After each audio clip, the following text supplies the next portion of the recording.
അടുത്തതായി നമുക്ക് പഠിക്കാനുള്ളത് ശിലാമണ്ഡല ഫലകങ്ങളാണ്. ഭൂവൽക്കവും മാന്റിലിൻ്റെ മുകൾ ഭാഗവും ഉൾപ്പെടുന്നതാണ് ശിലാമണ്ഡലം എന്ന് വെച്ചാൽ ലിത്തോസ്ഫിയർ.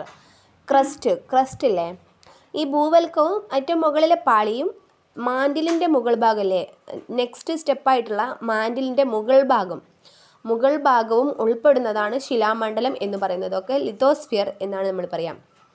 അനേകായിരം കിലോമീറ്റർ വിസ്തൃതിയും ഏകദേശം 100 കിലോമീറ്റർ വരെ കനവുമുള്ള ശിലാമണ്ഡല ഭാഗങ്ങൾ അറിയപ്പെടുന്നതാണ് ശിലാമണ്ഡല ഫലകങ്ങൾ എന്ന്. Lithosphere plate. അനേകായിരം കിലോമീറ്റർ വിസ്തൃതി, അതായത് കുറേ വിസ്തൃതിയും ഏകദേശം 100 കിലോമീറ്റർ വരെ കനവും. എത്രയാണ്? 100 കിലോമീറ്റർ വരെ കനവുമുള്ള ശിലാമണ്ഡല ഭാഗങ്ങൾ. അതായത് ശിലാമണ്ഡല ഭാഗങ്ങളില്ലേ മുകളിൽ കാണുന്ന ആ ഭാഗങ്ങളാണ് എന്താണ് ശിലാമണ്ഡല ഫലകങ്ങൾ എന്ന് പറയുന്നത്. ഓക്കെ, ശിലാമണ്ഡല ഫലകങ്ങളിൽ വൻകര ഭാഗമോ കടൽത്തറ ഭാഗമോ വൻകരയും കടൽത്തറയും ഒരുമിച്ച് ഉൾക്കൊള്ളുന്നു.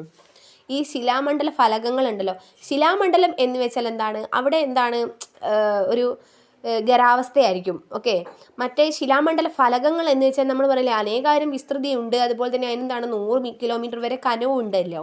അപ്പോൾ അവിടെ എന്തായിരിക്കും, അതൊരു ഫലകമായിരിക്കും അല്ലേ. ശിലാമണ്ഡല ഫലകങ്ങളിൽ വൻകര ഭാഗമോ അതുപോലെ തന്നെ കടൽത്തറ ഭാഗമോ വൻകരയും കടൽത്തറയും ഒരുമിച്ചോ ഉൾക്കൊള്ളുന്നതായിരിക്കും അല്ലേ. അപ്പോൾ അവിടെ വെള്ളം ഉൾക്കൊള്ളുന്നുണ്ടല്ലോ. അപ്പോൾ എന്താണ്, ഒരു ഫലകമായിരിക്കും അല്ലേ ശിലാമണ്ഡല ഫലകം. അതിലെന്തുണ്ട്, വൻകരയുമുണ്ട് അതുപോലെ തന്നെ കടൽത്തറ ഭാഗമുണ്ട്. വൻകരയും കടൽത്തറയും ഒരുമിച്ചോ ഉൾക്കൊള്ളുന്നുണ്ട്. അപ്പോൾ വൻകരയും സമുദ്രഭാഗവും ചേർന്ന ശിലാപാളികളാണ് ടെക്ടോണിക് ഫലകങ്ങൾ. ഈ ടെക്ടോണിക് ഫലകങ്ങൾ അല്ലേ, വൻകരയും സമുദ്രഭാഗവും, അതായത് എന്താ പറയുക, ഖരാവസ്ഥ മാത്രമല്ല അവിടെ സമുദ്രവും ഉൾപ്പെടുന്നുണ്ട്. വൻകരയും സമുദ്രഭാഗവും ചേർന്ന പാളികളാണ് ടെക്ടോണിക് ഫലകങ്ങൾ എന്ന് പറയുന്നത്.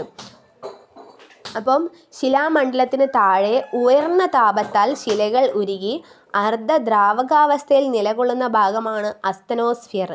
ശിലാമണ്ഡലത്തിന് താഴെ ഉയർന്ന താപത്താൽ ശിലകൾ ഉരുകി അർദ്ധദ്രാവകാവസ്ഥയിൽ നിലകൊള്ളുന്ന ഭാഗമാണ് അസ്തനോസ്ഫിയർ എന്ന് പറയുന്നത്. അസ്തനോസ്ഫിയറിന് മുകളിലൂടെ ടെക്ടോണിക് ഫലകങ്ങൾ ചലിച്ചു കൊണ്ടിരിക്കുന്നു. ഈ അസ്തനോസ്ഫിയറിന് മുകളിലൂടെ എന്താണ് ടെക്ടോണിക് ഫലകങ്ങൾ ഇങ്ങനെ ചലിച്ചു കൊണ്ടിരിക്കുന്നു. അതിൻ്റെ ഫലമായിട്ട് നമുക്ക് ഒരുപാട് പഠിക്കാനുണ്ട്. ആദ്യം നമുക്ക് നോക്കാം. ഫലക അതിരുകളിൽ പർവ്വത രൂപീകരണം പോലുള്ള ഭൗമപ്രവർത്തനങ്ങൾ ഉണ്ടാകാൻ കാരണം എന്താണ്, ഫലക ചലനാണ്. നമ്മൾ പറഞ്ഞില്ലേ ഈ അസ്തനോസ്ഫിയറിന് മുകളിലൂടെ എന്താണ് ടെക്ടോണിക് ഫലകങ്ങൾ ചലിച്ചു കൊണ്ടിരിക്കുന്നു എന്ന് പറയുന്നുണ്ട്. ആ ചലിച്ചു കൊണ്ടിരിക്കുന്നതിൻ്റെ ഫലമായിട്ട് അവിടെ എന്താണ് പർവ്വത രൂപീകരണം നടക്കുന്നുണ്ട് അല്ലേ.